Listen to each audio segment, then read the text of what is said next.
In this lecture, you are going to learn about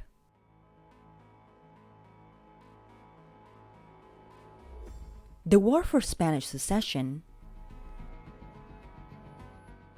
known as Queen Anne's War in the North American colonies.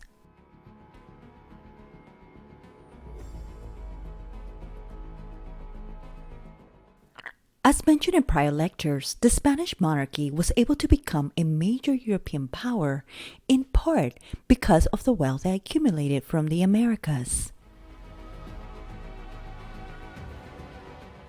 A lot of this wealth will be seen over the 16th and 17th centuries when Spain was ruled by kings from the House of Habsburg. The Habsburg rulers, chiefly Charles I and Philip II, controlled territory that included the Americas, the East Indies, the Low Countries and territories now in France and Germany in Europe, the Portuguese Empire from 1580 to 1640, and various other territories. Under the Habsburg dynasty, Spain dominated Europe politically and militarily for much of the 16th and 17th centuries, but experienced a gradual decline of influence in the second half of the 17th century under the later Habsburg kings.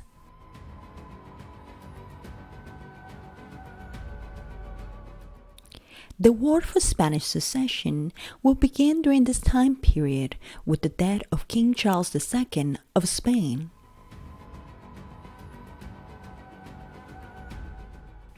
King Charles II was the King of Spain from 1665 to 1700 and the last monarch of the Spanish Habsburg dynasty.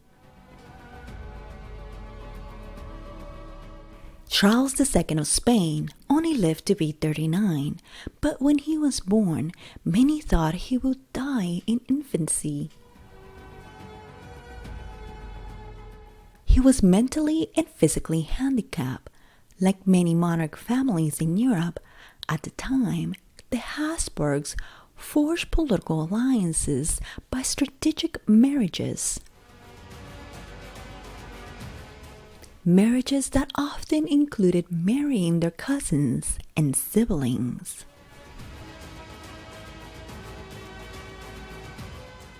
If the Pope gave them permission, there was no obstacle for marriages between close relatives.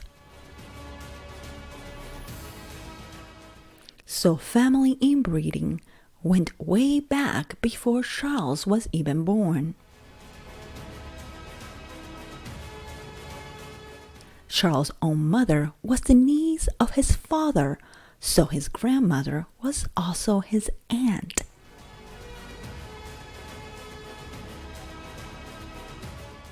Maria Ana of Spain was the youngest daughter of King Philip III of Spain and Margaret of Austria, so Charles' father and his grandmother are brother and sister.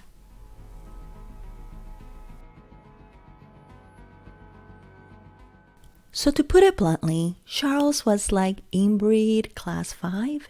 His facial features were very pronounced.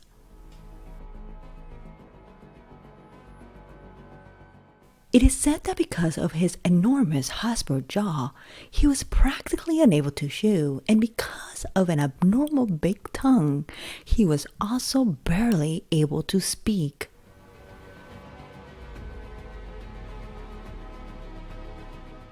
If you look at the paintings, you can see he had very pronounced features.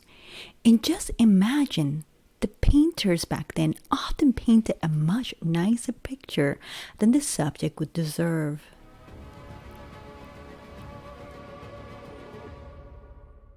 Despite all his health issues, Charles would live to young adulthood and marry.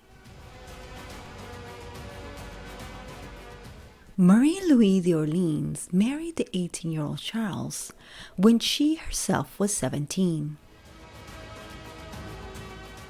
Charles really loved his wife, but they were not able to have children. It is said that Charles was impotent. I guess it was a way of nature saying, no more. Queen Marie-Louise died 10 years later. She was only 27 years old. Charles was heartbroken when his first wife died, but had to marry again. There was no heir yet. Charles then married Princess Maria Anna of Neuburg within a year after the death of Marie-Louise. She outlived Charles for many years. Charles died in 1700. Maria Anna lived until 1740. But once again, he will not have a child with his second wife.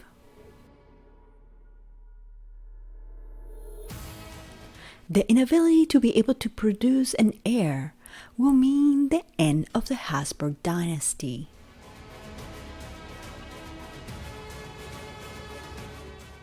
Ironically, all the inbreeding meant to secure the crown finally resulted in the downfall of the Spanish Habsburg dynasty, followed by a European war that lasted for 14 years.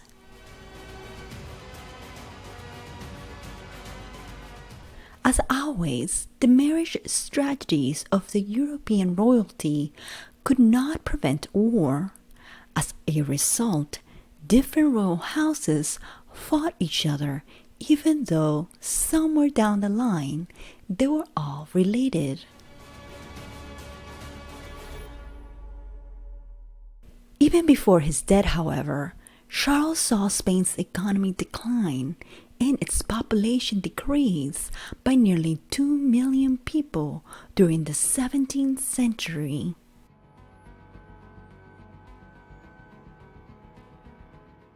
This was partially due to plague outbreaks and partially due to the huge casualties caused by almost continuous warfare.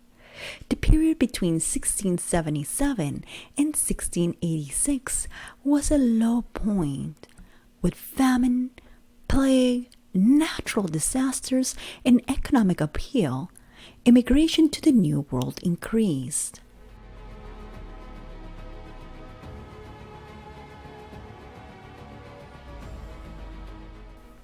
Then, as Charles became more ill, it became clear he will probably die without an heir.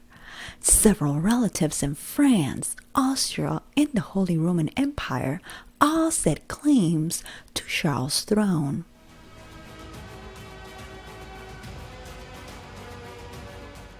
Remember, this was a time when everyone in the monarchies across Europe was pretty much related to one another. In France, King Louis XIV, also known as the Sun King, claimed that the House of Bourbon and his grandson should be heir to the throne since he was cousins with Charles.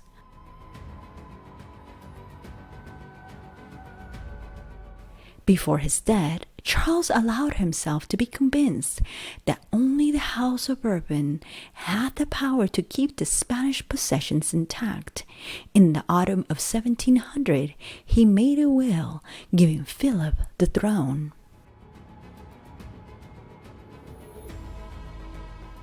On November 1st, he died, and on November 24, Louis proclaimed his grandson King of Spain as Philip V, the first Bourbon King of Spain, and then invaded the Spanish Netherlands.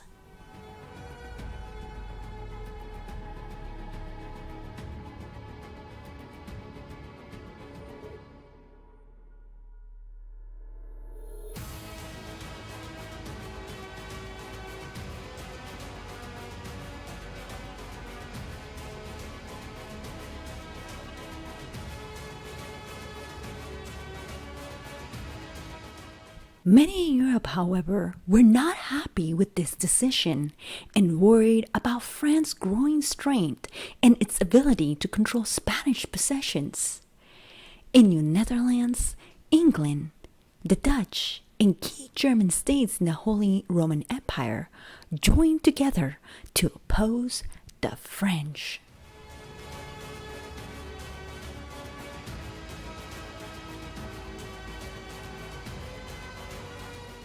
Their goal was to take the throne away from the Bourbon family, along with gaining control of certain Spanish-held locations in the Netherlands and Italy.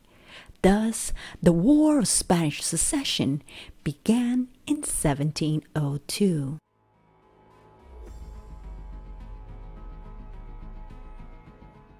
Soon, the War for Spanish Succession will spread to North America.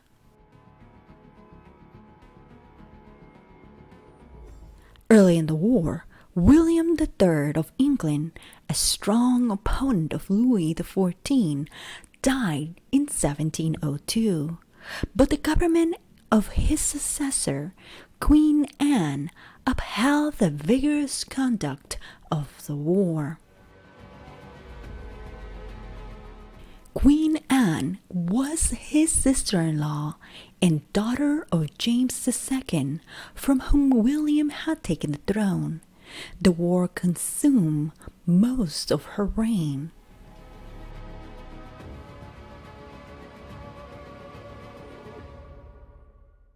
As the War for Spanish Succession spread to the Americas, the name in the colonies will bear the name of the English Queen, Queen Anne's War.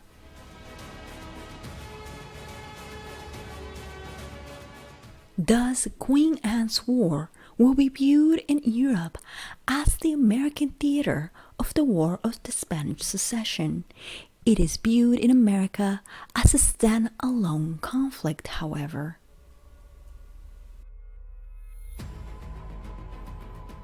Queen Anne's War will be seen as the second of four great wars fought for empire between France, England, and their Indian allies.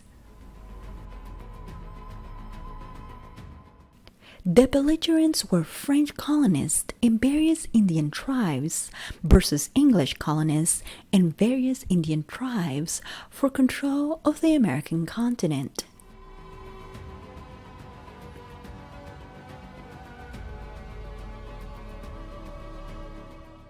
It is also known as the Third Indian War or the Second Intercolonial War in France.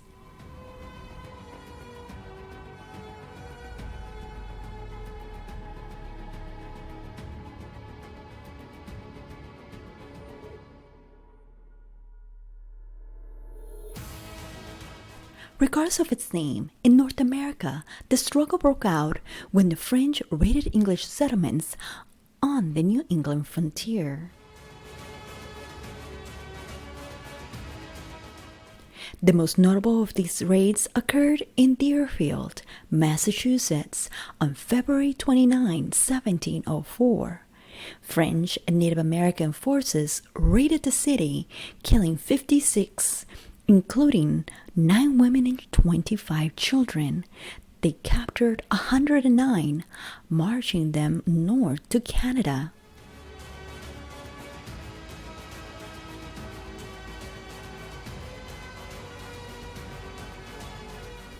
Fighting then spread to the southern frontier, where English colonists in the Carolinas attacked Spanish territory in Florida.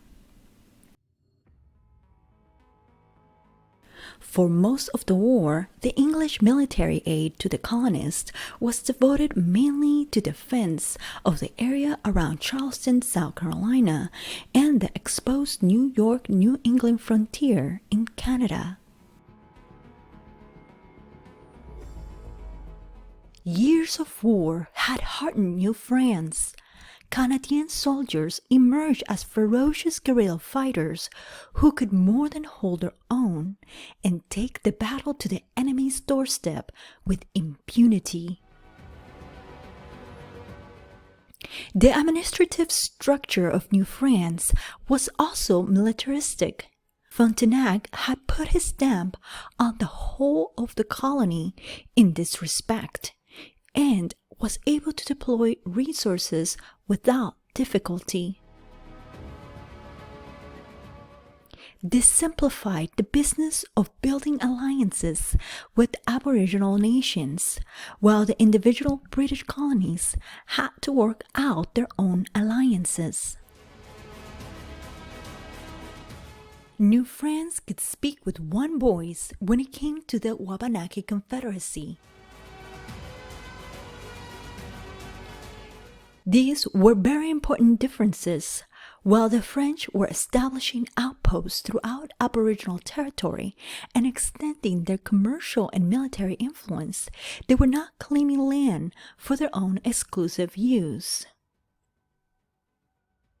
New Englanders, New Yorkers, and other English colonists, however, were much more aggressive in this respect, enlarging their frontiers inch by inch in smaller conflicts with native populations.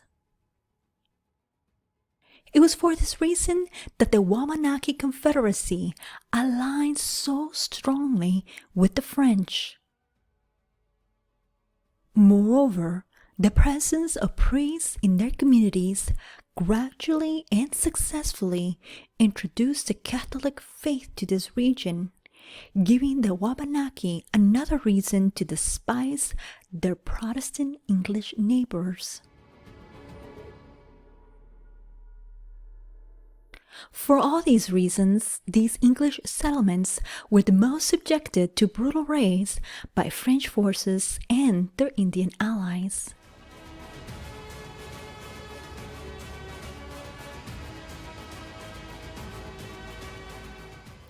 However, the English did have some victories during the war.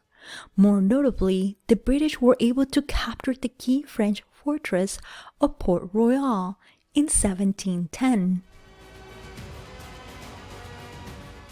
making French-ruled Acadia a province of Nova Scotia.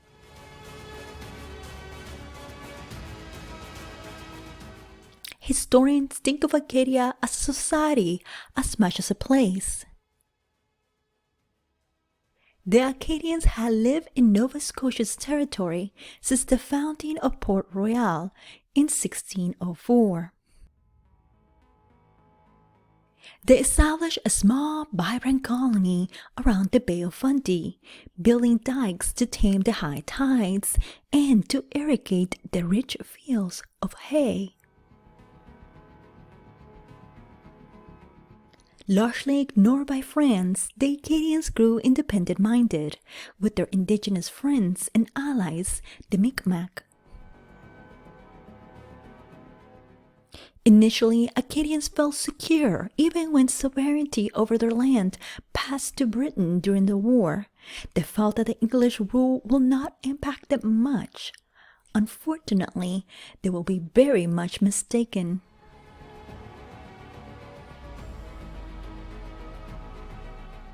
Then, after years of war, peace talks began. Because of the conflicts of interest between the allies, each dealt separately with France, creating a series of treaties in Utrecht.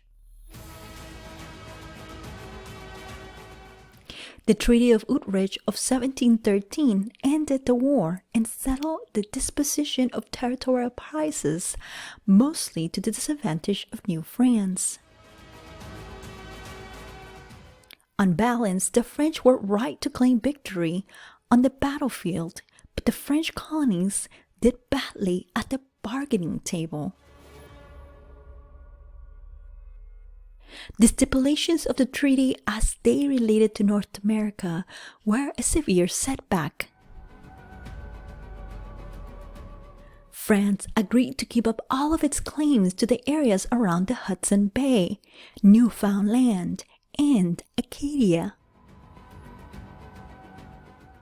The Acadians themselves remain a question mark for the time being. This outcome was, of course, very bad news for the French allies of the Wabanaki Confederacy, as it was now sandwiched between two regions of British colonization. The treaty did allow France to retain certain fishing rights in Newfoundland, and the exact extent of the Hudson Bay lands were not defined.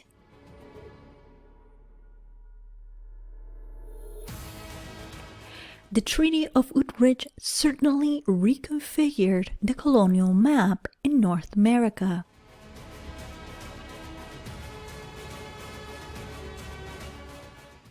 Moreover, Louis XIV's grandson remained King of Spain, but the treaties of Utrecht marked the rise of the power of Britain in the British colonial empire at the expense of both France and Spain.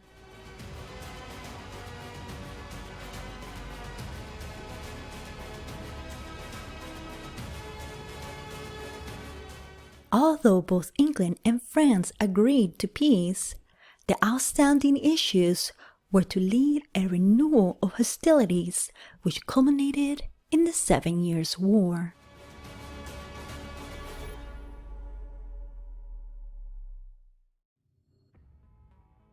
That is all for now. Please stay tuned for the next video lecture.